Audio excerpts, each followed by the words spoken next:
Have you ever heard that saying that God works in mysterious ways? If you haven't, then you really need to watch this video because that's exactly what I'm going to be talking about.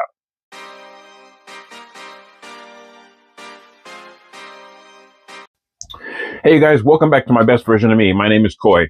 So in today's video, I want to talk about something that I've been seeing a lot going on, especially right now that summer is back and weather is nice. People are just feeling good. People are going out.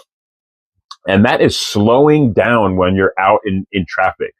I've been seeing so many accidents lately, and it just does not, it just doesn't need to happen. I mean, like, I remember when I was in LA and I used to deliver pizzas, and I remember getting pulled over one day because I thought I was running late to deliver this pizza, and I was just hauling, just hauling down the street. And this sheriff pulls me over and he's asking me why I'm going so fast, And now, mind you, back then when I lived in LA, I was in the street racing scene. I mean, like straight up like Fast and Furious style. We would meet up in parking lots. We would turn a parking lot into a freaking car show.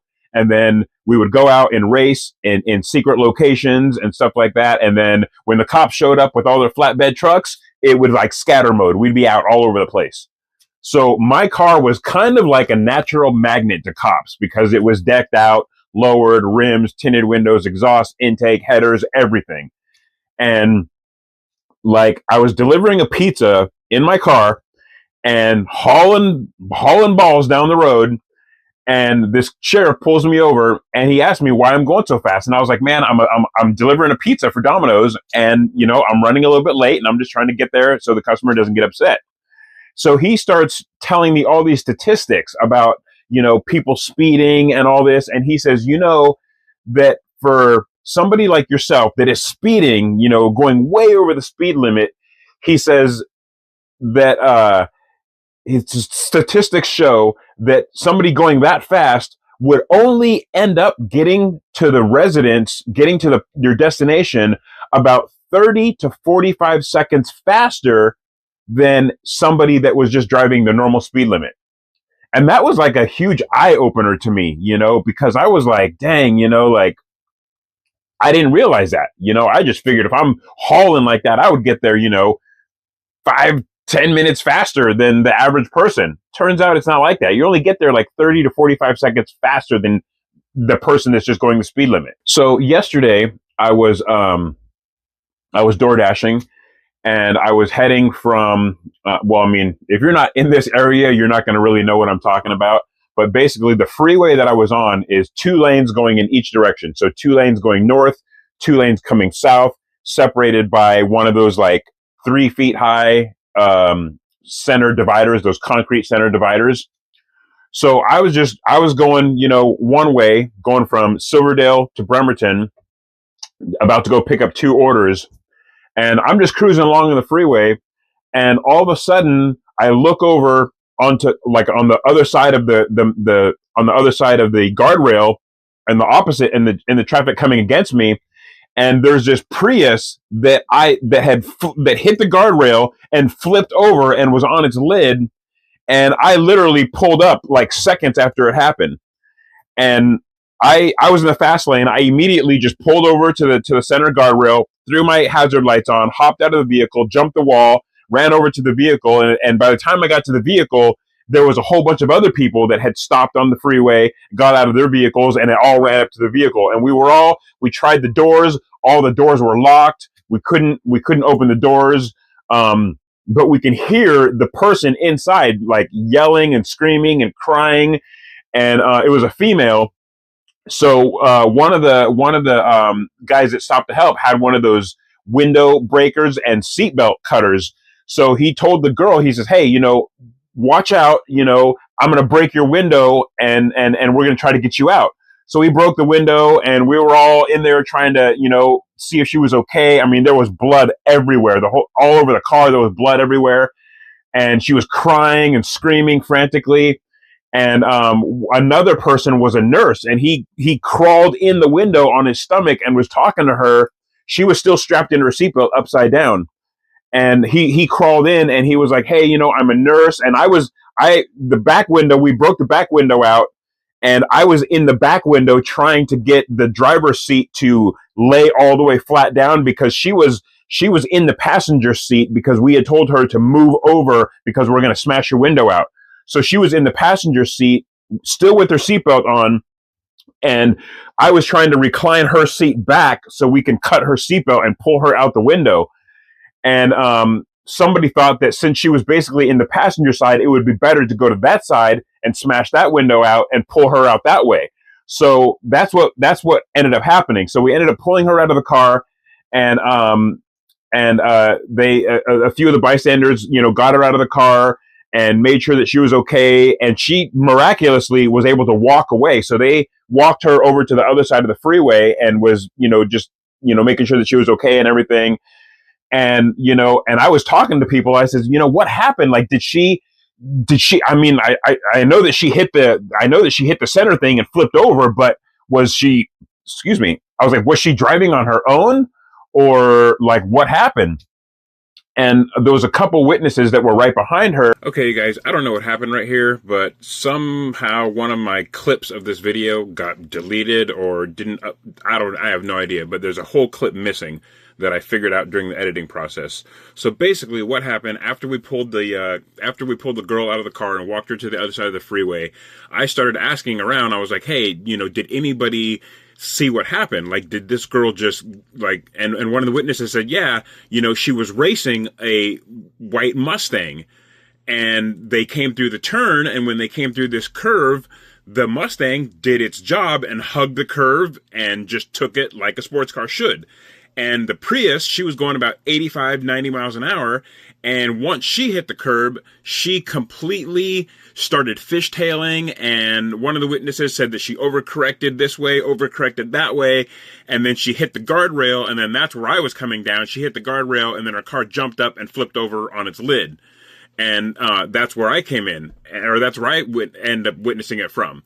And I said, so did anybody get the license plate of the Mustang? And they said, no, like the Mustang just completely took off. And I was like, well, dude, that is really messed up. Like, that's really messed up. So, I said a quick prayer, in my head, I was like, God, like, please, like, watch out for this girl, and let her heal up without any problems. And please bring that Mustang to justice, the one that just took off.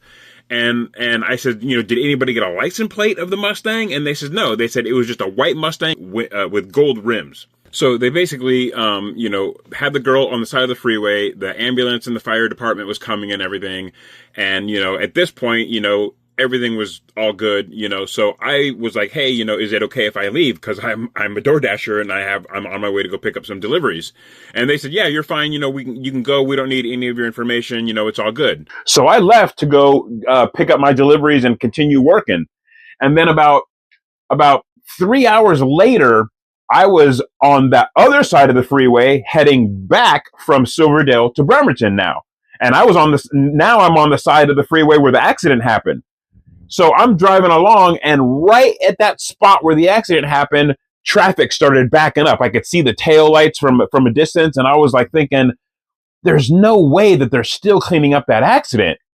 But the Prius was black, and I was kind of coming down a hill, and over the traffic, I could see the car that was involved in this accident was black. So I thought, man, they're still cleaning up that accident? Like, it's been like 3 hours. Like, that's crazy that they're still cleaning it up, but that's what I thought. So I'm stopping bumper to bumper traffic, and I slowly edging my way up. Finally, I get up to where the accident is at, and it's a totally different accident. It's a black SUV. He wasn't flipped over. You could tell he had hit the guardrail though. Because he was right in that turn. He had hit the guardrail. The front of his SUV was all smashed in. His windows were all broken out. His airbags were deployed. And then on the shoulder, this is where God comes in. On the shoulder, they were impounding a vehicle on a flatbed truck, and it was a white Mustang with gold rims. Tell me God doesn't work in mysterious ways. I mean, 3 hours before that, I prayed to God. I was like, God, please heal this girl. comfort her family, and please bring that white Mustang to justice. None of us got a plate.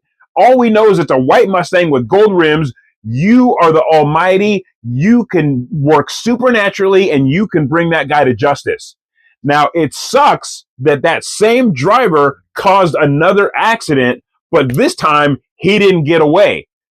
I saw his white Mustang with the gold rims on a flatbed truck getting impounded. And I was like, I remember literally like tearing up, and I was like, oh my gosh, because I knew that that was not a coincidence. I knew that that was God, like, answering my prayers. And I knew that it was, I mean, I'm sure I wasn't the only one that prayed, you know, and where they say 2 or 3 people pray to God, that's where God is, you know, that's where Jesus is. And I'm sure there was multiple people praying for this girl and praying to bring justice, you know, to the guy, you know, bring the guy to justice, whatever. And like, man, I was so floored when I saw a white Mustang with gold rims on the impound truck getting impounded. And I was like, wow. I said, thank you, God. I said, you are so great. You are so wonderful. And he is, like, and I even made a joke. I says, God, I'm glad I'm on your good side, because, like, I don't know if that Mustang guy was just going up and down that freeway racing people or whatever it was. I don't know what it is, but I mean, like, something about people that drive in these souped up sports cars, Camaros, Challengers, Chargers, Mustangs. It's like, you know, it's like they have a little bit extra courage, you know, or something. And they forget that, you know, their cars and their ability only take them so far. Like, science and all that stuff takes over after a while, you know. I mean, you only have so much control over your car before just natural whatever takes over. Like I said, when I was in LA, I was huge into the street racing scene, huge. And what got me out of the street racing scene was I was racing. It was like me and 2 other cars racing, and we were going over the Grapevine in Southern California. Now, if you know the Grapevine, it's a huge incline up for miles and miles and miles. And then it's a huge incline down, twisting and turning for miles and miles and miles. And we were on the downslope. We raced up, and then we were racing down, and we were on the downslope. And I thought that I would have the genius idea of passing somebody on the shoulder, which was not a smart move. So I got around this car and I gunned it, and I hit 110, 115 miles an hour. And when I hit that shoulder where that loose gravel is, my car started doing this quick, like, fishtailing. And man, all I saw was that there was a big, like, 6-foot concrete wall looking right at me. And I was heading to that thing at like 110, 115 miles an hour. And I thought, this is it. Like, I'm getting ready to go meet my maker right now. And miraculously, it wasn't my time. God helped me straighten that car out and get back into traffic. I immediately slowed down to like 60 miles an hour. There was a cloud of smoke because I had skidded and I mean, I'm talking probably inches from missing that brick wall. And my buddy calls me up on my radio on the 2-way, and he's like, Coy, are you okay? Like, I just saw a cloud of smoke right where please tell me that you're okay. And I didn't even answer him because I was literally in my car just like, oh, like shaking. And that was the last time that I ever raced. So, like, right now it's summertime. We're all feeling good. We're all out there with shorts, and we're all out there partying with our friends and stuff like that. But just slow down. There is no reason to be hauling balls down the road, racing your friends. I mean, if you want to race your friends, I don't know where you live at, but I know, like, where I live at, and even down in LA and in other places, you can pay to go on the racetrack and race legitimately on a racetrack where they actually have paramedics and firefighters and people like that to look out for you in case something does happen. Don't race on the streets. That is the most retarded thing ever. And like I said, I used to do it. I used to do it all the way from Tacoma, all the way down to LA, Riverside, everywhere. I've raced all over the place. Even in Georgia, I went to Georgia. I joined a race crew in Georgia, and we would race all over Georgia. And all I have to say is I wasn't lucky. I was blessed because God was watching out for me, even though that was not the right thing to do. But all I got to say is it was not my time to go. And I got very, very lucky because God watched over me that whole time. And I finally got it in my head that this is not the way that I want to die. Like, there are so many other ways that we could die. The last way I want to die is racing in a car. So yeah, I got out of the racing scene really quick. I mean, like, I lost a lot of friends in the racing scene. I had a lot of friends as cars get impounded, get destroyed. I had people end up in jail. I mean, like, it's not all like the movies show you. I mean, it's much worse than the movies show you. But it's just not worth it. I mean, you put so much money and time into your car, and something happens, and in a split second, boom, your car's done. You hit a wall at 115 miles an hour. Trust me, your car's done, unrepairable, and most likely you are too. So I mean, it's not worth it. Just slow down, enjoy life. Slow down and enjoy life. Enjoy the company of your friends. Enjoy the company of your family. You can't enjoy the company of your friends and family if you're laid up in a hospital clawing to life because you caused an accident on the freeway during rush hour, or you hit a wall going 100 miles an hour, or you hit another car going 100 miles an hour. I mean, like, I've had so many close calls with other cars. Luckily, I never got into another accident with another car while I was street racing. But that one time that I almost hit that wall at 110, 115 miles an hour was enough to scare the racing right out of me. Gone. Like Felicia. Bye, Felicia. Like, I have not raced again since that time. Like, I won't do it. I mean, like, granted, I ain't gonna lie, granted, I have had these times, after that, where, somebody passes me on the freeway and I'm like, oh, you want to go? Let's go. And it's literally like, a block long. And then, he either calls it, or he gets off the exit, or I get off the exit, or whatever it is, or we see a cop and we both slow down or whatever. But it's seriously, it's not worth it. If you have a local track in your area, go to that local track, ask them how much it is to race your car around the track. They'll let you either race your car for time, if you're trying to do like a quarter mile, or if you're trying to whatever, see how fast your car does the mile, whatever it is, or they'll let you race other drivers. But the whole thing is it'll all be monitored and protected. And like I said, firefighters are there, paramedics are there, professional people are there to help you in case something goes wrong. So if you're going to race, do it that way. Don't race on the city streets, in the city neighborhoods, because you are going to kill somebody or you're going to kill yourself. And with everything going on these days, with pandemics going on and all kinds of things going on, and wars and this and that and all this stuff, like, I want to live the longest I can. The last way I want to go is in a stupid car racing somebody. So just slow it down, you guys, and just make sure that you get home to your loved ones. Make sure you live to see another day. Live to enjoy another day.